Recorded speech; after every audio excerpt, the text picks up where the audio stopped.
俄乌最新战况，捷报频传，政权风云变幻。库尔斯克俄军据点惨遭空袭，乌军否认被包围。莫斯科遭遇空袭波及，机场受损，迫停航班。乌克兰海军成功夺回黑海石油平台，击毁俄军防空系统。俄军在托列茨克面临被包围危险，乌军再收复波克罗夫斯克失地。乌军空袭萨马拉炼油厂，俄罗斯沃罗涅日等4地遇袭。乌军将对克里米亚大桥进行第3次大攻击，摧毁俄军弹药库。俄罗斯粮站炼油厂遇袭爆炸，乌军大规模攻击罗斯托夫。俄军用鹿皮伪装躲避无人机攻击，乌军收复波克罗夫斯克工业大楼。苏5-7无法返航，俄罗斯面临尴尬局面。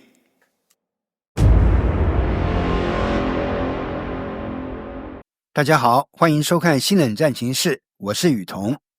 请大家先为我们的节目点赞留言，谢谢大家。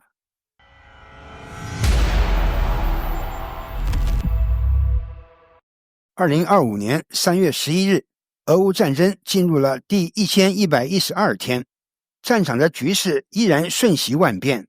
乌克兰军队在多个方向取得了显著进展。最近一段时间，乌克兰军队在顿巴斯的反击战取得了多个胜利，频传捷报。在红军村前线，乌克兰部队已经成功收复了舍普琴科定居点的一半，目前战斗仍在定居点南部展开。几天内，乌克兰国防军继续收复了乌斯佩诺夫卡、科特利诺、佩沙诺耶等村庄。托列茨克方向，乌克兰的第8联合军突破了托列茨克南部，俄罗斯在该地区的防线几乎全线崩溃。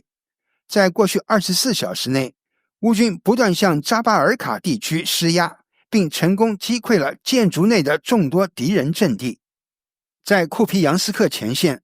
乌克兰部队已经彻底清除了彼得罗帕夫利夫卡及周边地区。俄罗斯人失去了对奥斯基尔和立足点森林的控制，乌军的领土收益约为 3.2 平方公里。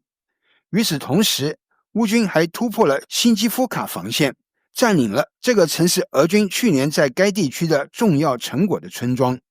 库尔斯克方向，乌克兰的米格29再次出动，对一群俄罗斯人躲藏的地方投放了法国的垂直炸弹打击。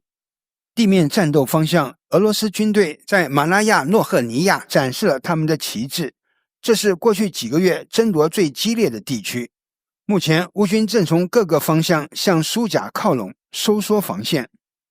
另一方面，在近期的大规模进攻后，俄罗斯军队已经挺进至俄乌边境，并逼近了距离通往苏甲的主要补给路线6公里外的斯维尔德利科沃。同时，俄罗斯军队也成功越过普塞尔河，向乌克兰军队的第2条补给线推进。乌军总司令希尔斯基将军昨天对库尔斯克的情况发表声明称，苏梅州与俄罗斯联邦库尔斯克州边境局势处于乌克兰国防军的控制之下。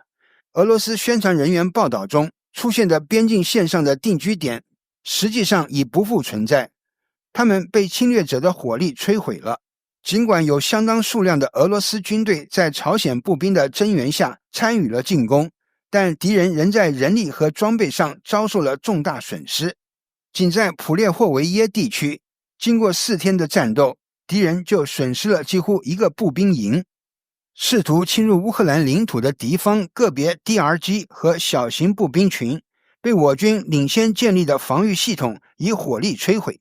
我当场决定向我们的团队增派必要的力量和手段，特别是电子战和无人部队。目前我军在库尔斯克地区没有受到包围的威胁，部队及时采取措施，机动至有利防线。乌总参公布的10日战果，歼敌1300人。近年来，个人资讯外泄事件频繁发生。2022年，在台湾就发生了2300多万笔全台民众个资遭外泄的事件。上周也有一份报道称，数十万名 Android 用户以及几千名 iPhone 用户的邮箱、通话记录等个资遭泄露。想保护好自己的上网数据安全和隐私，不妨来了解一下本节目赞助商 Surfshark VPN。Surfshark VPN 采用最新的安全技术，不但能加密上网数据，它的安全组合服务还能让我们上网更轻松放心。如果我们的电邮、账号密码等个资一旦外泄，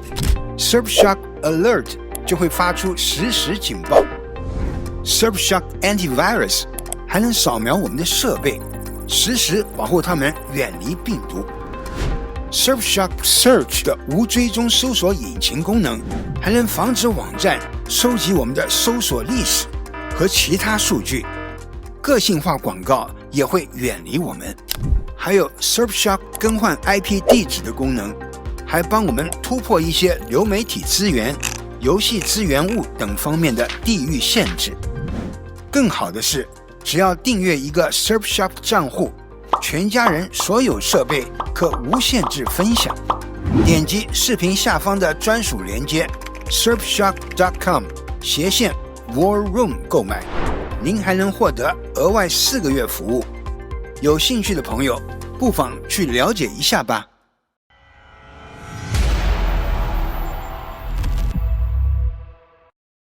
最新情报显示，乌克兰军队仍然能够在前线展开强力反攻，对俄军造成沉重打击，尤其是在库尔斯克地区，乌军的无人机空袭引起了广泛关注。根据诺尔显示报告3月11日的报道，乌克兰军队再次发起了针对俄罗斯境内的无人机攻击，其中一部分目标锁定了库尔斯克的俄军军事据点。现场视频中，无人机伴随着巨大的轰鸣声，迅速穿越俄军防空阵地，并与俄军防空系统展开了激烈的空中交火。此外，俄军基地爆炸声连连，火光冲天，持续了数十分钟。从视频画面来看，爆炸发生在一片建筑群内，目前具体的损失情况尚未完全揭晓。与此同时，乌克兰总司令希尔斯基回应了库尔斯克地区的局势。他在和前线指挥官的视频会议中表示，库尔斯克的乌军不存在被包围的威胁。这一表态有效驳斥了俄罗斯方面的说法。早些时候，俄军曾声称将乌军包围在了库尔斯克的重镇苏贾，并切断了他们的撤退路线。但随后，乌克兰人就成功阻止了俄军通过废弃天然气管道发起的进攻，阻止了敌方突破至苏贾地区。总体来看，尽管乌军最近在库尔斯克地区承受了一定的压力，但目前并没有证据表明他们已被包围。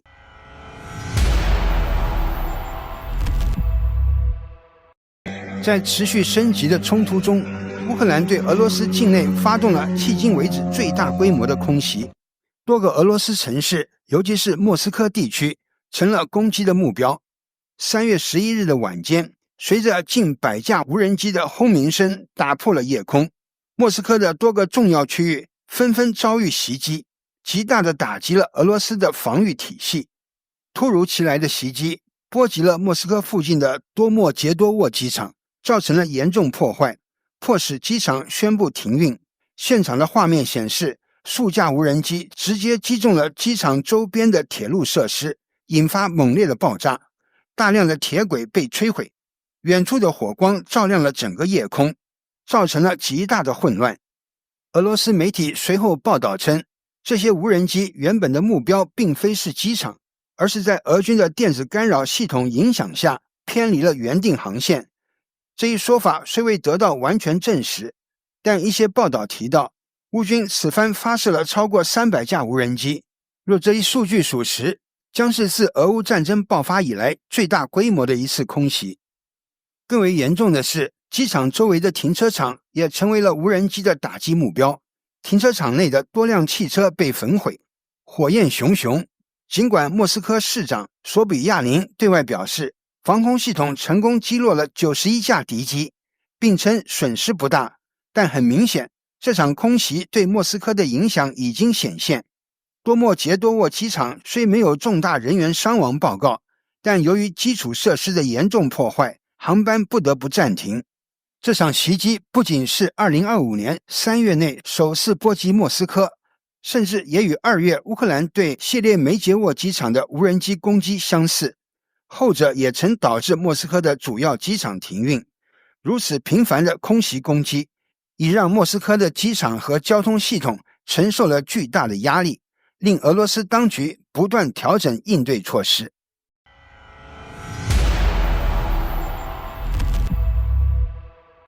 乌克兰继续在克里米亚沿海展开行动，引发外界关注。最新消息，乌克兰海军夺回了几个黑海的石油平台。RBC 新闻报道，当地时间3月9日前后，乌克兰海军的特种部队对黑海水域的俄军发动了突袭，目标直指对方控制的油井，并在战斗中击毁了俄罗斯的一套防空系统。夜间的海上战斗异常激烈，乌克兰海军出动海上无人艇及无人机快速打击俄军阵地，战斗持续至凌晨。乌克兰总参谋部发布声明，确认这一行动的成功，并强调乌克兰海军的重建步伐加快，已越来越频繁地参与到克里米亚海域的战斗中。这一系列行动不仅意味着乌克兰海军力量的崛起，也标志着对克里米亚大桥的攻击准备正在加紧。此前，乌克兰海军司令内兹帕帕公开表示，海军已准备好对克里米亚大桥发起第3次大规模打击。显然，击毁该桥对乌克兰的战略意义非凡。在顿涅茨克战场，乌军还成功打掉了俄军的一套道尔防空系统。现场视频显示，这套防空系统在被乌军导弹精准打击后，引发了剧烈的爆炸，闪烁的火光照亮了整个战场。值得注意的是，道尔系统是俄军为应对师级防空任务而设计的高价值武器，但在乌克兰的强力打击下，未能发挥其应有的作用。随着防空系统的被摧毁，俄军的阵地暴露在乌军的炮火下，承受了更大的压力。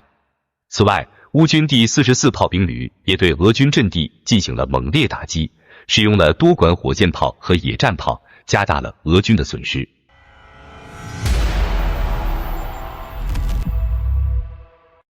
随着战局不断变化，乌克兰军队在俄乌前线的反攻行动已逐步深入，特别是在托列茨克地区。根据最新战况，俄军可能正面临被包围的危险，局势愈加紧张。3月9日左右的最新战报显示，乌克兰军队在托列茨克周边的多个战线上展开了激烈反攻，并获得了相当不错的成果。首先，乌军已经基本控制了市中心的主要阵地，迫使俄军纷纷撤离。接着，乌克兰军队进攻扎巴尔卡地区，并成功夺回大部分据点，进一步向托列茨克的西北部推进。如今，俄军的最后防线距离被突破的边界越来越近，形势对他们来说愈发不利。有报道称，俄罗斯某些军事频道甚至警告，俄军可能在托列茨克的西北部区域遭遇全面包围。然而，俄军至今没有公开对此作出回应，具体情况仍需进一步确认。然而，毫无疑问，乌克兰军队在托列茨克的各个方向上的攻势已令俄方陷入被动。过去几周，俄军在托列茨克的防线连续被突破，首先是南部和市中心的防御丧失，接着他们被迫退守西北区域。值得注意的是，俄军110旅的主力部队曾一度陷入三面受困的境地，这让俄军的反应变得更加被动和不协调。如今，乌军的反攻不仅仅局限于托列茨克周边的局部行动，而是显现出一种更广泛、全面的战略布局。托列茨克的局势或许只是乌军更大规模攻势的开始。与此同时，乌军在波克罗夫斯克地区也取得了显著进展。根据最新的战况更新，乌军已从当地东部发起反攻，成功收复了舍甫琴科一带，并且正在向市中心进一步推进。此前，乌克兰军队还成功收复了波克罗夫斯克的科特利涅镇，而现在，随着各地反攻的合力推进，乌军的整体行动已经开始形成环环相扣的局面。然而，乌克兰在另一边战线的局势并不乐观，特别是在库尔斯克地区。俄军近期在该地取得了一些进展，宣布已控制了多个重要村庄，包括小洛克尼亚、尼古拉耶夫卡、维克托罗夫卡和尼克尔斯基等。虽然这些战报尚未得到完全确认，但乌军在库尔斯克的压力已不可忽视。目前战斗仍在激烈进行中，库尔斯克战线的局势充满变数。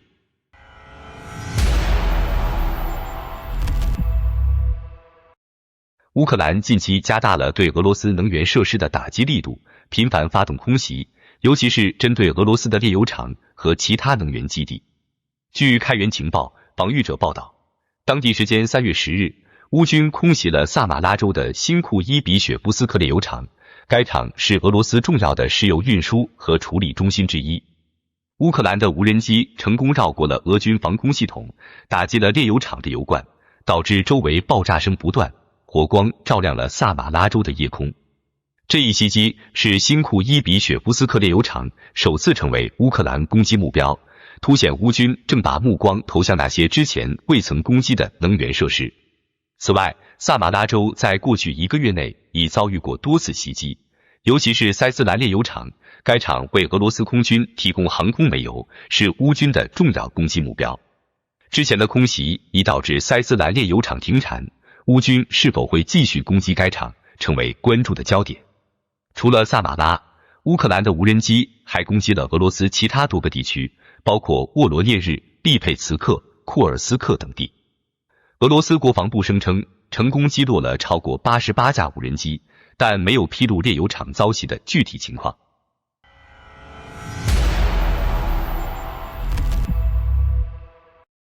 乌克兰近期加大了对克里米亚的打击力度，克里米亚大桥成为了焦点。克里米亚大桥自从战争爆发以来，一直是俄罗斯与乌克兰之间的争议关键，象征着俄罗斯对克里米亚的控制。最新消息显示，乌克兰计划对克里米亚大桥发动第3次大规模的攻击。3月8日，乌克兰海军司令内斯帕帕在接受英国卫报采访时透露，乌克兰的目标是彻底摧毁这座大桥，并且该国军方正在为第3次袭击做准备。此前，德国后任总理梅尔茨表示，德国将在其上任后向乌克兰提供金牛座巡航导弹。外界普遍认为，这一导弹将成为打击克里米亚大桥的重要武器。事实上，乌克兰已经在过去的2次攻击中对克里米亚大桥造成了破坏，尤其是在去年的卫星图像中，桥体出现了明显的变形迹象。尽管俄方在桥梁周围部署了严密的防空系统，乌克兰的空袭并未停止，克里米亚大桥周围频繁发生小规模的袭击，这使得该大桥经常关闭交通，严重影响了俄罗斯的后勤运输。不仅如此，乌军还在最近对克里米亚地区进行了大量无人机攻击，造成包括大桥和附近机场在内的多个目标发生爆炸。乌克兰对克里米亚大桥的不断打击不仅具有战略意义，还带有强烈的象征性，向国际社会传递了乌克兰决心不放弃克里米亚的归属权。在哈尔科夫战场，乌军也取得了成功，击毁了一个俄军弹药库。通过 FPV 无人机，乌克兰军队精确投掷弹药，成功点燃了该军火库，并引发了猛烈爆炸。现场画面显示，火焰迅速蔓延，黑烟直冲天际，显现出弹药库的巨大破坏。另一方面，俄罗斯继续对顿涅茨克地区发动导弹无人机攻击，造成了严重的破坏。在多布罗皮利亚一带，超过8栋高层住宅被击中，30辆民用汽车被烧毁。迄今为止，俄军的空袭已导致至少11人死亡，30多人受伤。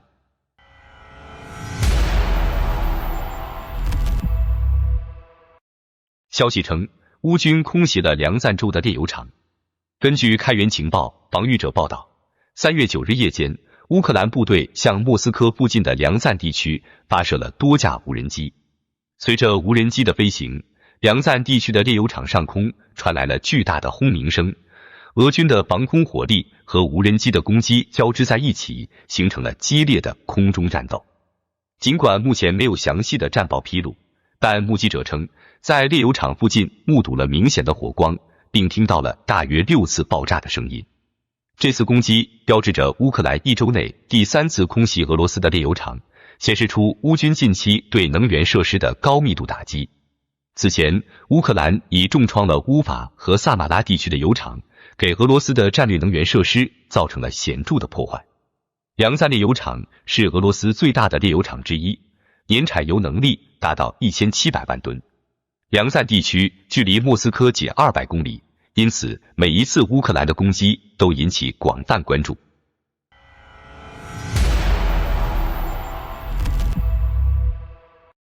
在乌克兰和俄罗斯的前线战斗中，俄军的最新战术和装备使用引发了广泛关注。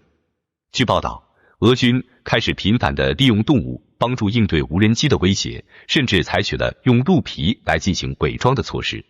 近日，一段视频在俄罗斯电报频道上传播，视频中一名俄军士兵身披鹿皮，行走在布良斯克的森林中，似乎正在展示他的新隐蔽武器。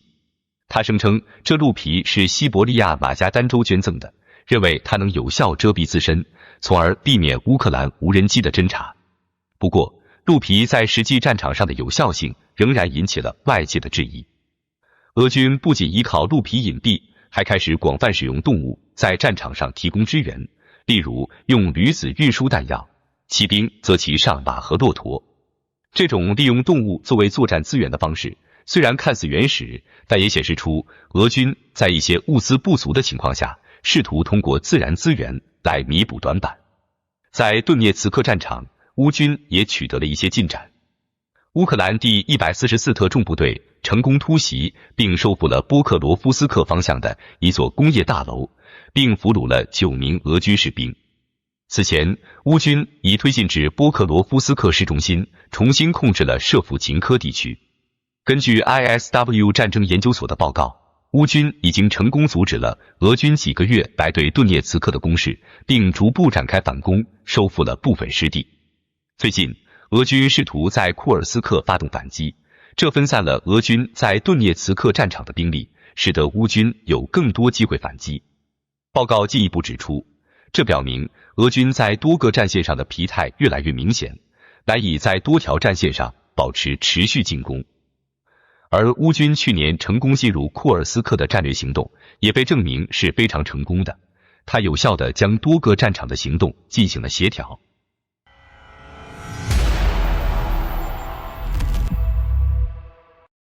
最近，一起俄罗斯苏57战斗机的意外事件引发了广泛关注。这架蓝色054号战机由俄罗斯著名试飞员博格丹驾驶，原本是为了展示其强大实力而参与印度航展。然而，事情的发展却远超预期，意外事件的发生引发了外界的种种猜测。这架苏57战斗机在参加完印度航展后，原本计划在伊朗停留补充燃油后顺利返航，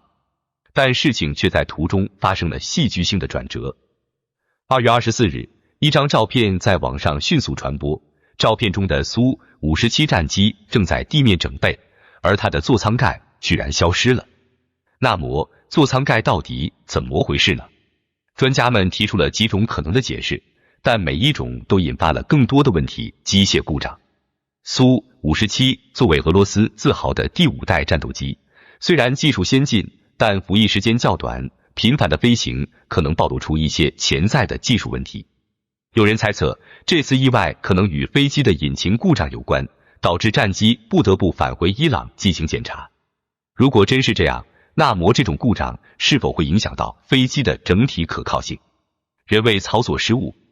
虽然听起来似乎不太可能，但如果起飞前的检查不到位，或者座舱盖固定零件松动，可能在飞行中被强劲的气流掀落。这种失误到底是如何发生的呢？难道如此先进的战机连最基础的细节都无法确保吗？展示或测试。还有一种观点认为，苏57的停留并不仅仅是为了加油，或许还有其他目的。有可能是为了在伊朗进行性能展示或测试，而座舱盖的缺失是故意拆卸的结果，或者是为了展示飞机的内部构造。这样一来，这个意外是不是反而成了一次意外的展示呢？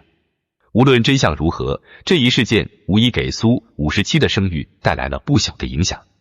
作为俄罗斯力推的第5代战斗机，苏57原本应该在国际市场上树立威信。然而，座舱盖的消失引发的种种疑问，却让外界对这架战机的可靠性产生了疑虑。尤其是在阿尔及利亚刚刚宣布采购，并且伊朗也有意跟进之时，这个座舱盖事件是否会影响到潜在买家的决定呢？而更有意思的是，这次印度之旅原本是苏57展示实力的大好机会，却因为这一事件成了笑柄。美国媒体甚至不忘调侃蓝色054号的经历，或许将是他飞行生涯中的一个特殊插曲，但绝对不是光彩的部分。这场座舱盖失踪事件，你认为是技术问题、操作失误，还是别有玄机？这对苏57未来的国际形象会带来什么影响？欢迎在评论区分享你的看法。也许这个事件背后隐藏着更多我们尚未发现的秘密。好的，感谢您一口气看到最后了，这是对我们最大的鼓励和支持。要看最全面、最及时准确的战场热点报道更新，就请每日锁定新冷战情势。如果您喜欢我们的节目，也请您点赞、留言、订阅，把视频分享出去，让更多的人看到这个节目。想要赞助我们的朋友，可以打开超级感谢打赏赞助，帮助我们能持续做出更多好节目。谢谢大家。